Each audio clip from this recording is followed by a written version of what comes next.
What is going on, guys, and welcome back to the Titanium Geek channel, and welcome to episode 2 of This Week in Indoor Cycling.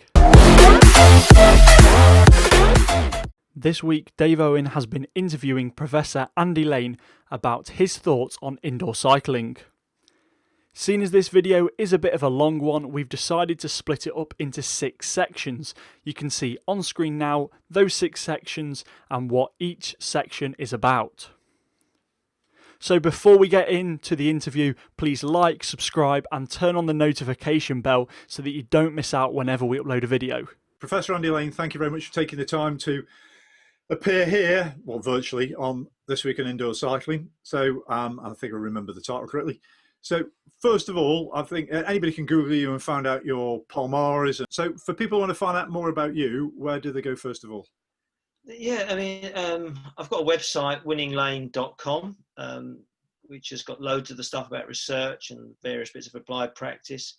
I'm on Twitter at AndyLane27. I have a YouTube channel as well, which we found off which we put lots of stuff, which is like some sports psychological tips. And I'm a professor at the University of Wolverhampton, so Google all of those, and you'll access a whole load of my stuff. For some of it for free, and some of it you can just read, and there's a lot of stuff there. Yeah. There you go. Thank you very much. And I'm very much cited on, is it PubMed or whatever, which always sounds far more exciting to me than the reality of what PubMed is. Yeah. PubMed is a way of citing academic articles, and not a meeting place. Yeah. Yeah. So it's been able to remain open through all this, which is marvelous. Right. Yeah. So what I wanted to talk about today is there's lots of different indoor training platforms. We've got Zwift, RGT, Ruvi, Be Cool, Full Gas, Sufferfest, and I've probably forgotten some along the line. And what's good, there's a lot of competition, there's a lot of great things. For those obviously want to train indoors, there's an ability to use lots of platforms. Some of them are free, some cost money, but they're all obviously slightly different and some more successful than others. So I think the last count is Zwift had something like 400,000 subscribers. And then in lockdown, as a bit of context, in lockdown, looking at Zwift's numbers, because you can just log on to their app, and any 1 minute during lockdown, there were 30,000 people sitting on the turbo trainers indoors. At peak, which is pretty good. At the moment, if I click on, there's about 5,000. So they're either indoors,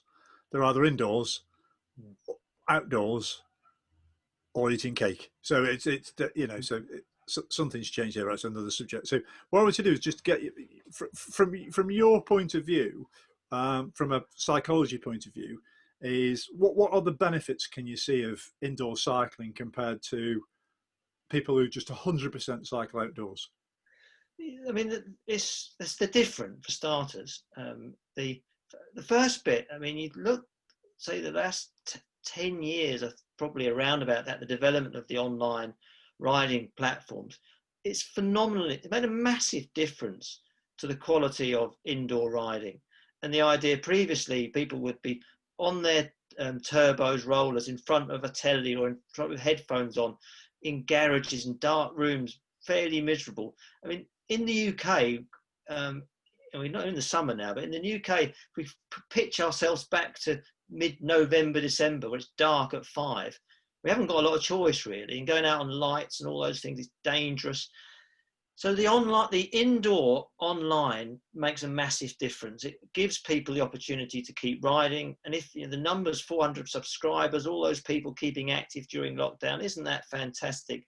I know the people couldn't buy the turbos.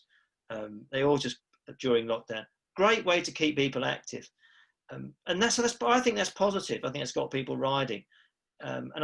The change in the technology improvements is mind-blowing. It's changing all the time.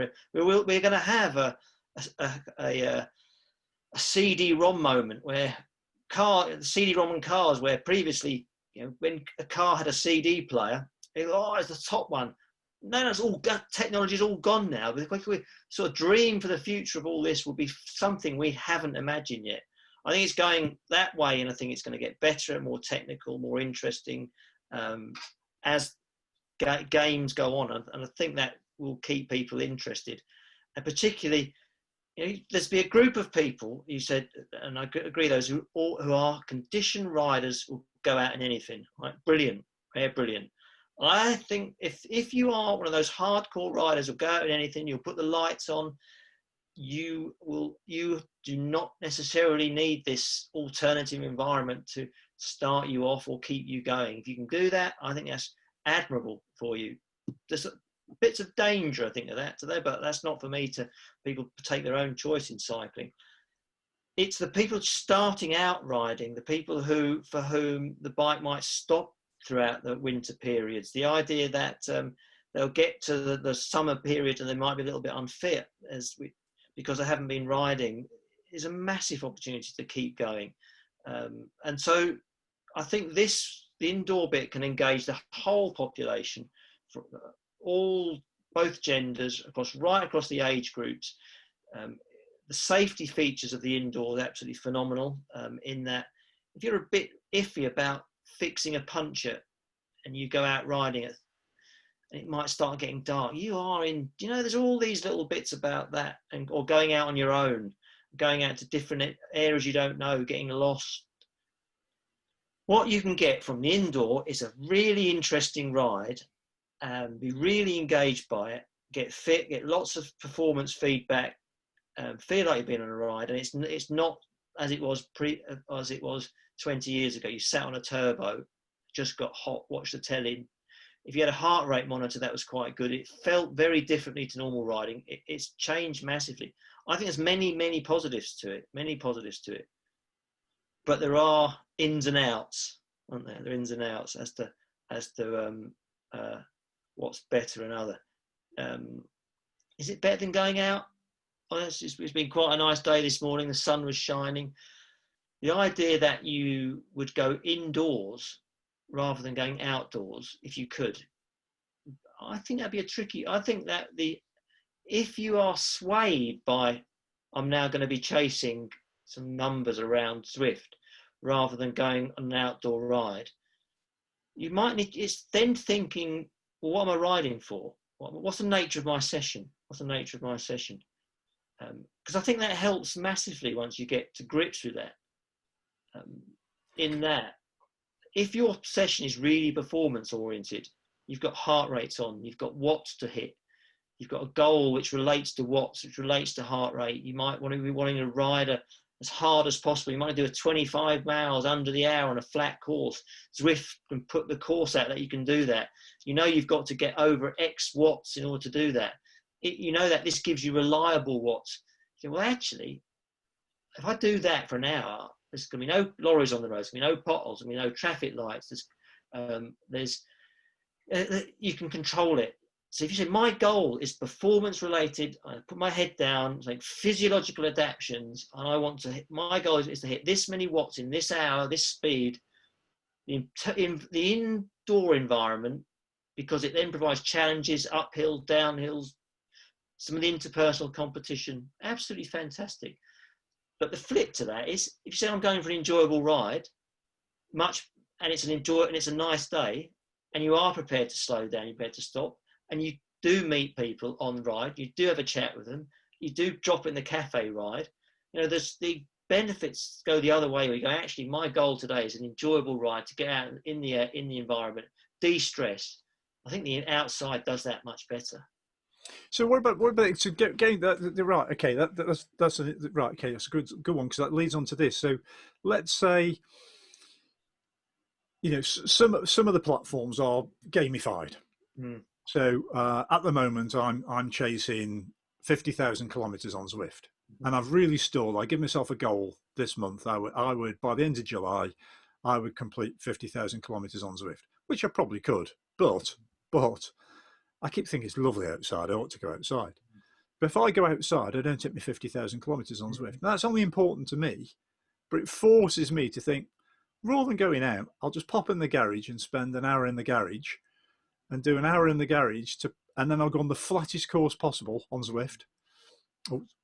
And then what I'll do, Tempest Fujit course, folks, I'll do that, and I'll go on the most aerodynamic ride, or go in a group ride that goes the fastest. and then I'll get to the end, and then I've got a greater chance of going to that 50,000. Or I'll stay on Zwift because I want to get more drop points to buy a virtual certain bike, or I want to get to a different level, or I want what's called a Tron bike. If you do the equivalent of Everesting in height on Zwift, let's say this isn't real height, but virtual height. If you get enough of that, you get a special Tron bike, which doesn't exist in real life, only in the virtual world of Zwift. So if it's getting you to do that, is that good gamification, or is that bad gamification as far as psychology goes? Yeah, you're not passive, completely passive to this. You, at the point you go, I should be going outside. Why am I going outside? The point you realise, I'm now making decisions to get the numbers up. At what point did distance on Zwift or distance on indoor become the key goal, and why is it the key goal for me? And that's the goal. You pick that goal up. It's not you're not being forced to do it. You've been reinforced to do it, that you've got positive rewards to do it, and that you've learned that. But at some point you can actually say, that isn't my goal. That's a secondary goal. And you might want to then look to let's put the goals in order. Let's rank them up so that we can see where they're at. Do I want to go quicker? Because if I want to go quicker, I might want to do something harder, but which may not mean faster. I mean, slightly different indoors, because I think harder. You don't get me wrong here, but I don't think we go uphill yet like we do go uphill on a bike, do we? We go uphill, but we don't actually go uphill. That's a whole. So you can get something called the kicker climb, right? Which is probably the equivalent to if anybody ever went to a bar in Newcastle years ago called Bucking Broncos. But anyway, that's another story. So what you do is you sit on your bike. And I've been there actually. Yeah. And as it goes uphill, your front wheel goes up. But there's another debate as well, because you can on a lot of these apps, what you can do, you've got a slider where you can slide your resistance to 100% of the slope or to 0. So if I'm riding up a virtual Ventoux, let's say, famous French Tour de France mountain, and I'm going up there, average climb, I think it is 7%. If I'm on 100%, I'm going to have to use my gears a lot more, and I feel physical resistance on my bike. I haven't got to get out of the saddle and honk. No, I haven't got to do that. You can do, but you haven't got the same force of gravity. So there is some debate and some argument, which is if I went up there at an average of 250 watts on 100% or 250% on 0%, the 0% is cheating because you haven't got up at 100%. But all there is, you've still gone up you've still done 250 watts over the same period of time because the software sorted out the average time and all the maths. But so you get that, but what I'm trying to say is, no, it's not like going up a 7% climb Ventoux in real life, because it's completely different. Yeah, no, it would be different. And the mechanics of how you ride, I suspect, would be different. The gears you're in would be different. There's a whole load of skill, isn't there, to picking the right gear to going up a steep hill and not losing the momentum of the cadence and not losing the momentum of pushing quite hard when as you slow down to try to get back some speed is really difficult up a hill in real life. But where you can get the breather of the slider, you put a flat in where you want, don't you? There's nothing worse, I think, going up a steep hill when you think you're running out of gears and you're standing up as to what's going to happen next, isn't it? There's a genuine concern. I did a sportif when I was over geared in Yorkshire. And we're going up some of the hills, and I'm thinking, I am in the lowest gear here, and I'm looking up, and there's a long way to go. I think, will it be the point where the bike goes crash, as a point there's no more power left? But that, you don't get the anxiety indoors, do you? Which actually then doesn't become the motivation to push yourself up, which then doesn't produce the challenge, the satisfaction you get to the top, because you have come over it. I mean, they're different. I mean, but it does. I think it stems into the goals you come out with it. Is that if it is, very performance related, and it's you're going to be able to chipper the numbers around watts, and it's time at watts and speed at watts, then Zwift will do it. The on-door platforms will do it. If you're using the indoor platforms as a means to ride quickly, you're going to have to get outside, aren't you? You're going to have to ride up a steep hill when you suddenly get gusts of wind. You're going to have to get outside where, if you're ever going to do group riding, you see someone's wheel where there's a benefit, you get on that, all those skill bits. In reality, there's a pothole in front of you. It's not ever going to be the same indoors as it is outdoors, because the indoor bit hasn't got lorries that are going to knock you over, or dogs that are going to run on from the side and so on. It's not going to have the same edge of risk that you hold a little bit back because your environment's slightly more threatening in the outside world. That's going to be different.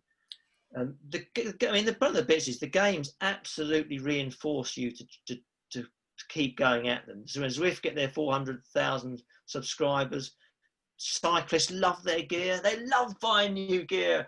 They love buying new bikes, and you ride something big, you get new wheels. That's fantastic. You can upgrade your bike and not presumably for the same enormous cost you do normally.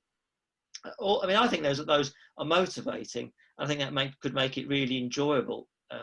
What the games are doing is reinforcing bits of engagement, which is great. More miles is really good in some ways, because it says this is open to everyone. You don't have to be an elite rider to get the best prize. You just keep going at it a long time. For many people, that's a really good thing. It only becomes, I think, a challenge at the point where someone denies a really nice opportunity to ride outside when actually their goal is to relax.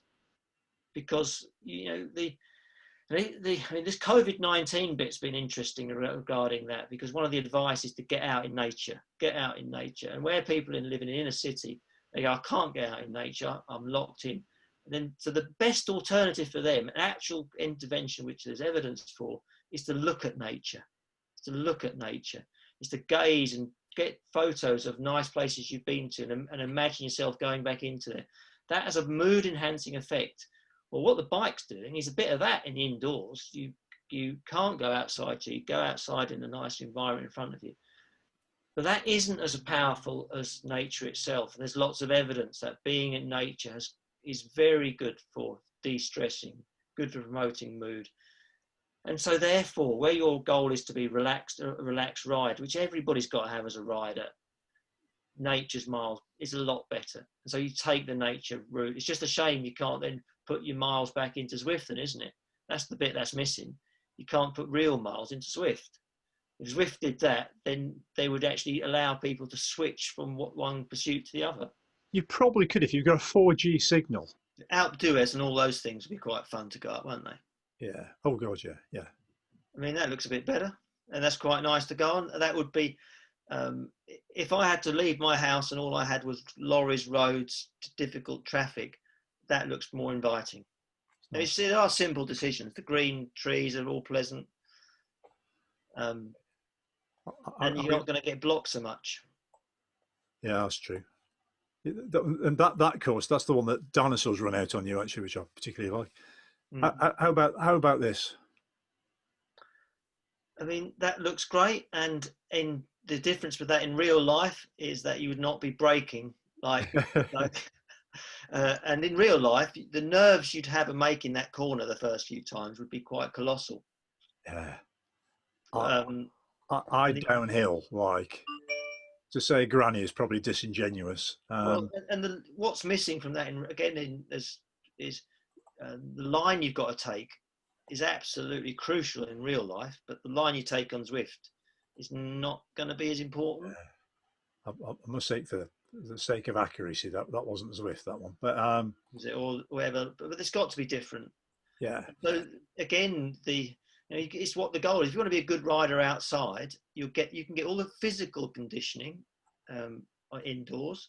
You can get a more stimulating environment than it's ever been before, and chasing all those targets keeps you interested, because it's really hard to focus externally on anything but what you're doing when you're going really hard.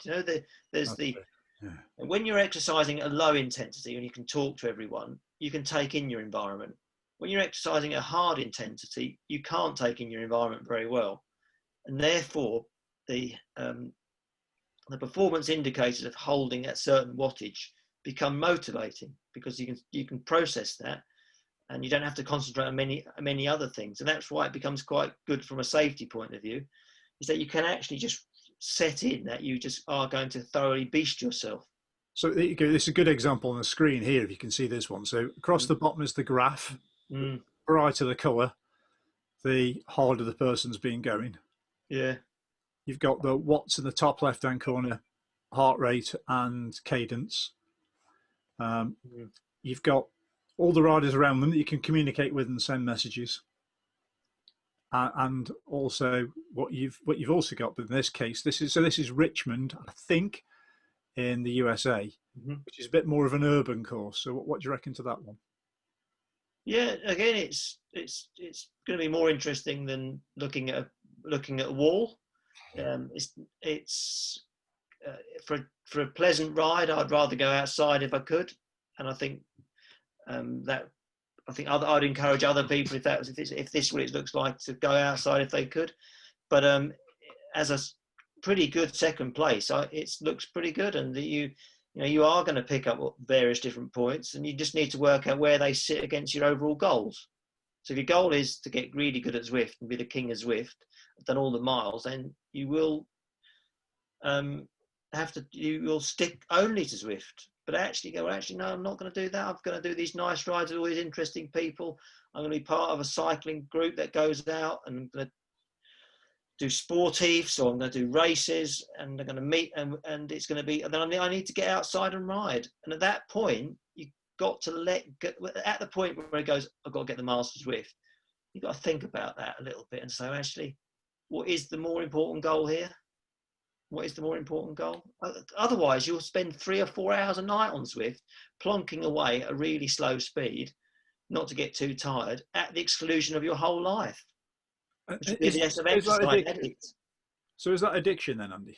Well, people would get addicted to that, because if they are interacting with people, and if you are quite near to a goal that's meaningful and are chatting away, people sit on Facebook chatting away the whole night. You've actually got Facebook on wheels here, where you can chat away, and you can plod on. You're getting reinforcement around certain parts. You could easily become completely hooked into this.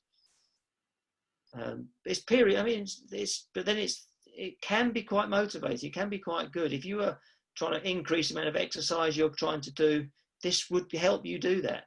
It's just my bit's all about you making a very informed choice about what's happening regarding the reinforcement that's happening to you. These things are encouraging you to do more, and you make a choice as whether you're going to keep doing them. Now, we can all go. It's like can you walk into a cafe and not order all the cakes? Yes, you can. And just because they're there doesn't mean you have to do it, and you can make choices, and and being conscious around what your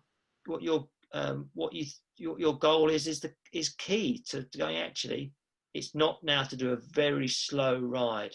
And I think a lot of riders, a lot of the people I work with who are endurance, their big goal, or the big challenge I have, is for them to take the rest days, easy days, as easier. They take all those easier days too hard, and then they come back and they say, I went for I'll go, how was your easy ride? They go, oh, it was all right. I went at 20 miles an hour, and it felt really easy. And you go, well, that might be true, but I thought the goal was for you to plonk around for an hour just to turn your legs over. And what I was hoping to hear is that you left in a very light gear and you maintained a nice cadence, and the speed was probably slower than that, because 20 miles an hour does take a bit of effort. 20 miles an hour means that the wind's pushing you back. In order to overcome that, you've got to ramp up the watts quite a lot to actually keep that speed up. And therefore, you've consciously engaged with the speed. And the other big indicator is, why are you telling me miles per hour? Why aren't you telling me? And he had a really easy day ride. We plodded along, sun was shining, and so on. You talked about your environment. You thought through the day. The goal was easy. And in easy means you can sit and process the whole world, not your speed. Why are you looking at the speed? I think that's a whole other thing. I mean, it's probably my biasness, but it's Strava. You know, you get me. Once upon a time, if you went for a ride and you went for an hour, you know, I'm a big believer in training for time rather than distance and all that. It's a different subject. But I think what it is you go for an hour easy ride. In the days before Strava, nobody knew. You get me? So you went. So that was reinforced by the fact that I went for a ride. I enjoyed it. It was lovely. It was easy. Some old guy come past me on his shopper bike, but the objective was to have an easy ride. But now, if I go out and have an easy ride, everybody sees that I've only averaged 18 kilometers an hour, and I've got no badges for Strava segments and da da da da da. So I think people have a lot of peer pressure now to go out and, you know, to train harder than they need to. It's quite interesting, you know. A joint friend of ours who we were talking to the other day, we know he's in his 70s. I just might feature him on this video, by the way, doing his press ups. But anyway, he doesn't use Strava at all or any of that sort of stuff. And he doesn't even use power meters, still World Masters champion, but he trains based on the goals he has, you know, and he doesn't have that pressure. And you just think there's something great about that. By the way, he's discovered Zwift and he uses Zwift for his interval sessions and loves it. But, he loves it. He does. I spoke to the other, but I mean, Strava, I get those points, but then it is, you know, you want some strategies to overcome that. You can put your easy runs as private first bit, but you probably got, you've probably got another goal, like you've signed up for some distance challenge, haven't you? Yeah. You can't make them private because that stops you getting it. But then you go, in signing up for that, you go, what am I committing to here? Because am I going to get to a point where I'm not going to put my easy ride on there? And so if that's true, I'm not signing up for that. If I'm going to sign up for that, and then you go, actually, I'm going to put all my hard rides on there. Be clear about that. Or you don't sign up for them, or you kind of lie to the people by what you do is you just click on bike and you put your mountain bike on there. You might not have a mountain bike, but when someone says, oh, you went 18 miles an hour, and that's a bit slow, are you on your mountain bike? Oh, that's quite good. They don't have to know. That's but true. They don't. What you're doing is you're just stopping them. No one needs to know what the equipment is. You might have a mountain bike, and you might have lots of different bikes, and you might have the bikes pumped up as slow as you might disadvantage yourself. Or you might do a ride where you go all in. You know, you might do a ride all in the lower chain ring simply to do some various bits of technique or whatever. But you shouldn't. If that's the goal, the absolute speed is irrelevant. You might do some drills. If you do some drills, hard, easy, it looks, I do intervals, the overall average speed looks terrible if the rest is really slow. Yeah. So what do? You look at those and you go, oh God. So you might do 1 mile hard, 3 minutes hard, 2 minutes easy, something like that. That's just, in the end, you then make the 2 minutes easy, not easy at all. It becomes it defeats your point, doesn't it? Because what you want to be able, you're not making the physical adaptations. It's clarity of why you're doing it, and not what the imaginary other person is. Who is that imaginary other person? Yeah, I think Strava is very good because it gives you a map. That's why I like it. And it's very good when you go somewhere you don't know. But the map, I think, is brilliant. And the next bit is the fact that your own segments are quite useful, because when you are putting efforts in, you can see how you've gone on against them, or just see that felt like it did the other day and it's windy. What's the difference? It just gives you a bit of knowledge around the course and all those things. But the map's the best bit, I think.